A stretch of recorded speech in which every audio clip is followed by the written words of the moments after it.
Hi, my name's Carly. I'm Pet Program Manager at Berkeley Humane, and this is Alphaba, and this is Rosie. Today, I'd like to talk to you about one of the most important aspects of cat safety, and that's collars and ID tags. Unfortunately, almost 10 million pets are lost in the US every year, and collars can be the quickest, most reliable way to get your pet back when they're lost.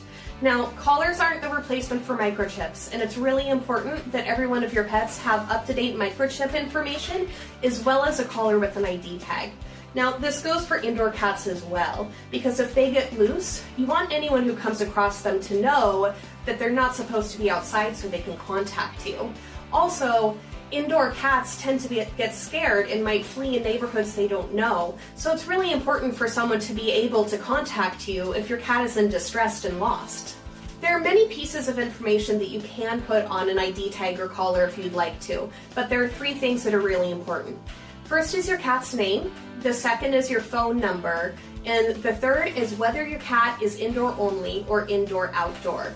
If your cat does go outside, also put your address or a general location of where you live, so someone who comes across them will know if they're doing their daily routine or if they've strayed too far. When you're choosing a collar, the most important thing is to make sure that it's a collar made for cats and that it has a breakaway mechanism so that it can't get caught on anything and cause a choking hazard. Now, this can be in the form of a stretchy material that comes over the head, of Velcro, or a clasp that comes open easily. When I'm testing a collar, the first thing I do is put it around my arm and see if I can pull it apart with my pinky. If it won't come apart with that much pressure, then I won't trust it to come off of a cat if they ever get stuck. Now, some cats are not quite as amenable to wearing collars as others. If you're adopting a kitten, start them wearing a collar early so that they get used to it. And if you have an older cat who does not particularly like wearing collars, you can acclimate them to wearing one.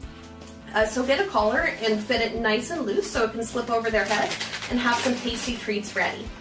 What you'll do is slip it over their head, give them a couple treats, or a little bit of tuna, something special, and then take it off right around when they're done eating.